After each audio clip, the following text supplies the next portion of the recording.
हाय, hello, नमस्कार. श्री स्वामी समर्थ सर्वांना. कशा आहात सगळेजण? मस्त आहात ना? मी संजीवनी स्वागत करते आपल्या चॅनलवर.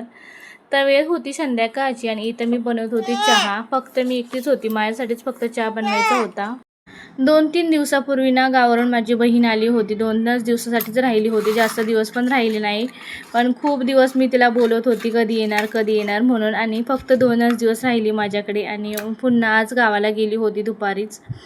आणि तिला सोडायला यांनी पण गेले होते स्टँडवर तिला गाडीमध्ये बसवण्यासाठी आणि तिथून स्वतःचं काम होतं थोडं तेच करण्यासाठी थांबले होते. त्यामुळे फक्त माझ्यासाठी तिथे मी चहा बनवला आणि आज बहीण गावाला गेली ना त्यामुळे खूप बोर वाटत होतं. 2 दिवस कधी निघून गेले ना काहीच कळले नव्हते. खूप छान मजा आली मला. बरेच दिवसापासून मी तिला बोलत होती ये म्हणून आणि आली होती आणि 2 दिवस कधीच गेले तिच्यासोबत काहीच कळले नाही आणि आज ती गावाला गेली.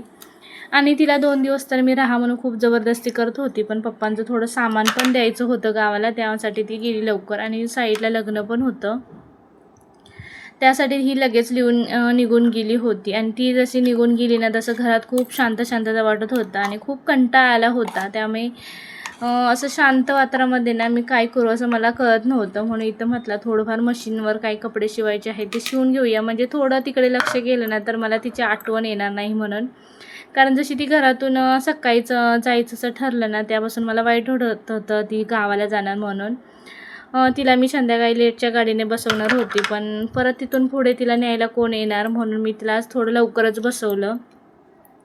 मी तिला उद्या सकाळीच बसवत होती पण ते पण नाही म्हणाली. कारण सकाळी तिला लग्नाला जायला वेळ होईल म्हणून ती म्हणाली आजच जातो म्हणून आजच गेली.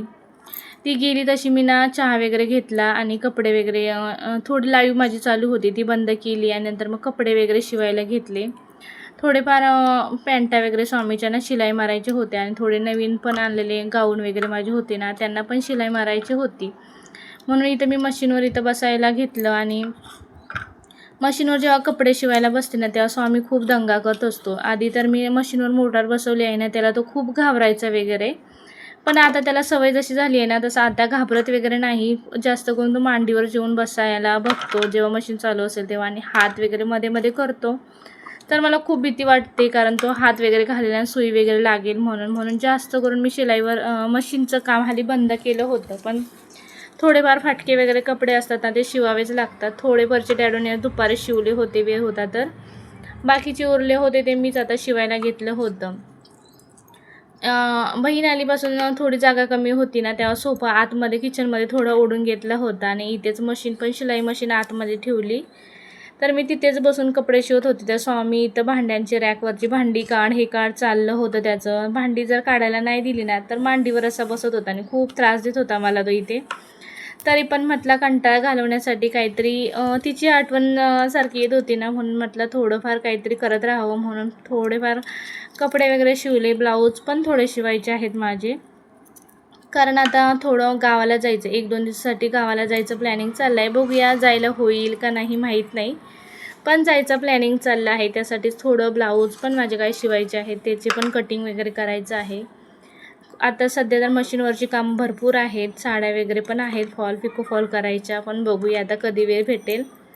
कपडे वगैरे काही शिवायचे होते ना ते शिवून वगैरे झाले आणि त्याच्यानंतर मग स्वयंपाक बनवायला घेतला होता. स्वयंपाक काही जास्त बनवायचा नव्हता. फक्त परीला आणि स्वामीला गरम-गरमच खिचडी भात इथं बनवायला घेतला. कारण बाकीचं जेवण सर्व ना दुपारचं तसं शिल्लक राहिलं होतं. मग इथे खिचडी कुकरला लावून घेतली आणि खिचडी शिजत होती तोपर्यंत ती दुपारी भांडी घासून आणली होती ना ती इथे लावायला घेतली होती. म्हणजे आता संध्याकाळची पुन्हा रात्री जेवण झाल्यानंतर लगेच भांडी पुन्हा जाळीमध्ये ठेवता येईल त्यासाठी पहिली जाळी वगैरे रिकामी करून घेतली. भांडी लावत होती तोपर्यंत मोबाईल पण माझं एका साईडला बघणं चाललं होतं. हल्ली ना मोबाईल बघायला अजिबात वेळ भेटत नाही. कधी दिवस निघून जातो ना काहीच कळत नाही. त्यामुळे बाकीच्यांच्या फोनाचे लाईव्ह चालू होते ना त्यांचंच मी लाईव्ह वगैरे बघत माझी इथं कामं चालली होती. कुकर वगैरे जसं झाला होता ना तसं मी लगेचच परीला वगैरे भरवायला घेतलं आणि मी परीला भरवत होती तोपर्यंत इथं परीच्या डॅडूंचं काय चाललं होतं. माझं दुपारी काम जसं माझं मशीनचं काम झालं होतं तसं सगळं व्यवस्थित वगैरे मी करून ऑइल वगैरे करून सर्व नीट झाकून ठेवली होती. मग यांनी आले होते. मला माझी पॅन्ट शिवायचंय, माझं हे शिवायचंय म्हणून आपण स्वतः इथं मशीनवर वगैरे बसले आणि मशीनची कामं काही ना काय चाललं होतं ना ते वगैरे शिवत होते. परीला भरून झालं त्यानंतर मग आम्ही दोघांनीही जेवण वगैरे करून घेतलं. त्यानंतर काही व्हिडिओ वगैरे करायचा राहूनच गेला. काही व्हिडिओ केलाच नाही. डायरेक्ट आता येताना रात्री 1 वाजला होता. माझे डॅडी 10:30 वाजता कामाला गेले आणि येता 1 वाजता कामावरून आले होते आणि येताना इथे ना आंबा घेऊन आले होते. थोडे कच्चे, थोडे पिकले असे आंबे आणले होते आणि हे ना फक्त स्वामी झोपला होता, परीच आली होती. फक्त स्वामीला आवाज दिला मी, "स्वामी आंबा खाणार का?" म्हणून. तर लगेच हा झोपेतून उठला होता 1 वाजता आणि इथं आंबा खायला बसला होता. आम्ही ना दोघं खूप हसलो होतो. आंब्यासाठी ना खूप होरं आहे. रात्री 1 वाजता इथं आंबा आम्ही सर्वांनी चौघांनी पण रात्री 1 वाजता आंबा खाल्ला होता. कारण ना फ्रेश आंबा आणला होता. त्यामुळे आम्ही रात्रीच म्हटलं चला कसं चव आहे बघूया म्हणून रात्रीच आम्ही इथं आंबा खायला घेतला होता. चला तर तुम्हाला आजचा व्हिडिओ आवडल्यास व्हिडिओ लाईक करा आणि चॅनलला सबस्क्राईब करा.